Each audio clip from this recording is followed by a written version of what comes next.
Hi, this is Michael P. Coleman, Content Director for Brother Be Well. Thanking you for checking out this series, this trauma and healing series brought to you by Blue Shield of California's Blue Sky Initiative.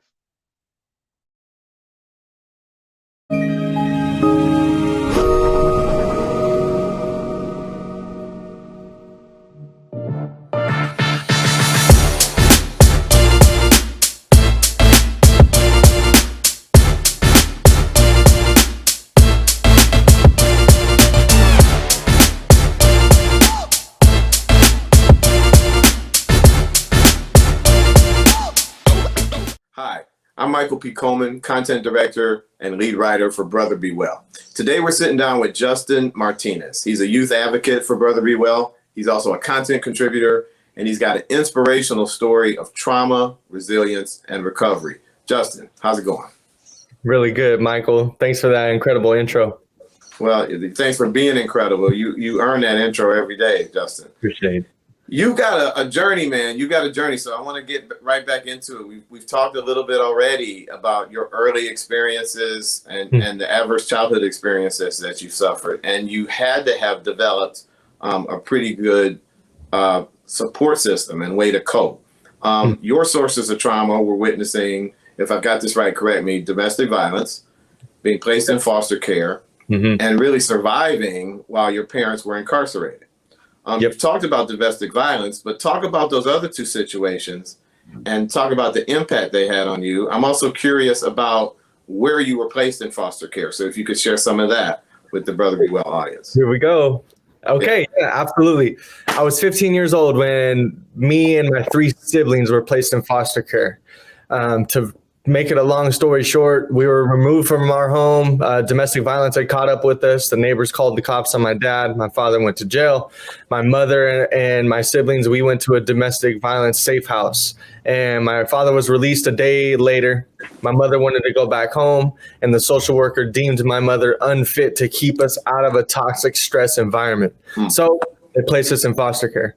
And they placed us in a foster home 2 blocks away from our home, which is a conflict of interest, but it was a flaw in their system. They were looking for a family that could take in all 4 of us, which is highly unlikely. But it happened, and it was the biggest blessing in my life. Foster care was definitely traumatic. I could look back on it and say it was the best thing that happened to me, but in the moment, it was the worst thing that ever happened to me and my siblings. It was, it was horrific, and we didn't like it. We didn't want it, but we got through it.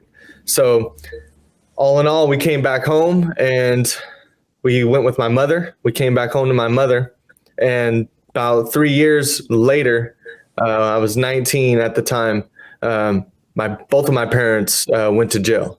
My mother was, she had been stealing stuff from the stores for us because we were struggling, and she got caught doing it a few times. So she went to jail. My father was running the streets, and he got caught up on a drug charge.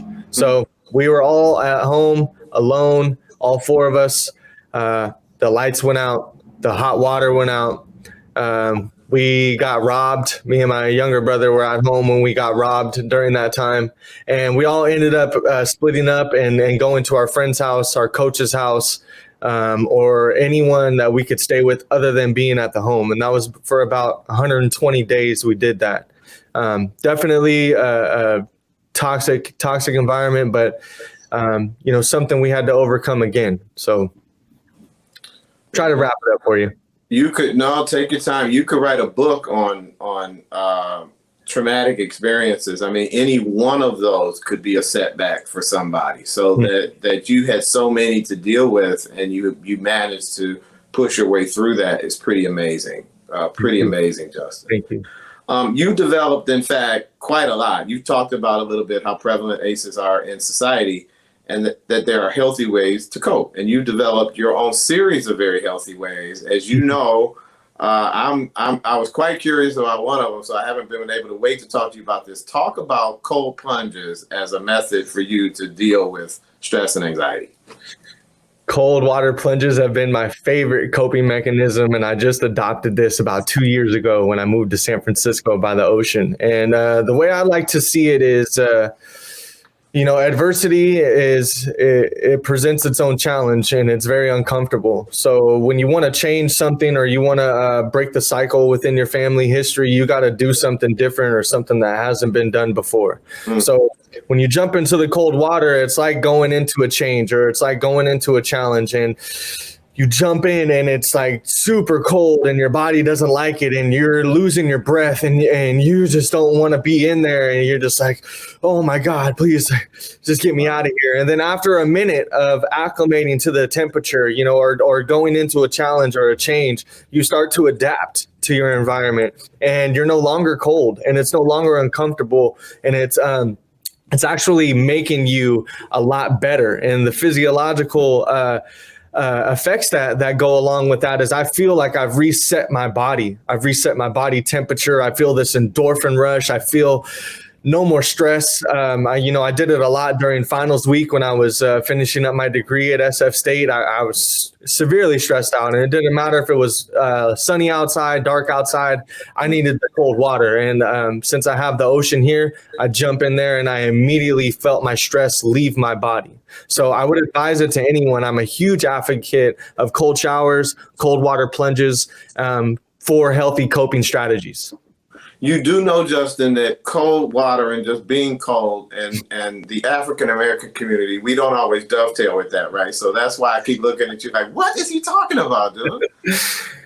You got to try it. No. Well, I did try it. I think I shared with you. I tried it once. I felt the walls coming in, and I tried it. And I like your verbiage. You said it was like getting reset. It felt like the reset button was set, and all the anxiety kind of went away with that project I was working on, and I came back to center. So thanks for the advice. It was great. Great.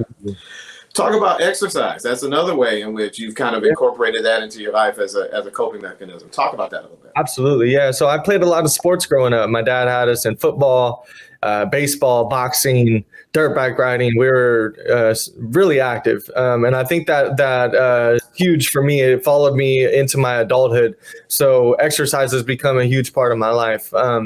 I do a lot of just body weight training now, but the endorphin rush that I get from exercising is it's so beneficial for me. Another thing I love to do is running. Running is incredibly stress relieving for me.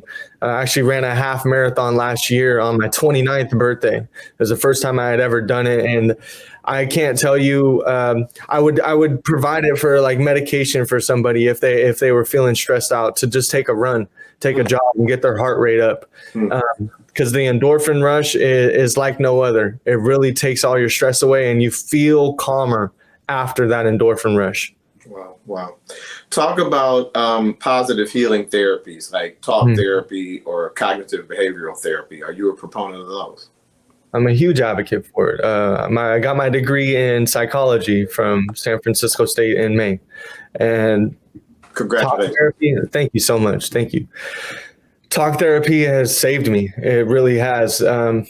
Just having someone to express yourself to, who's non-judgmental and who can help you organize your thoughts and dissect really events and things that happen to all of us or are going on in your daily life.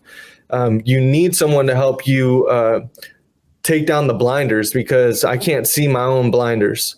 And sometimes I get in my own way with things. So there's to have someone to do that with has been transformative for me. It's helped me understand and be more empathetic for myself, and to be my own advocate, and to be my best friend. Honestly, to learn how to be my own best friend. That's in a nutshell.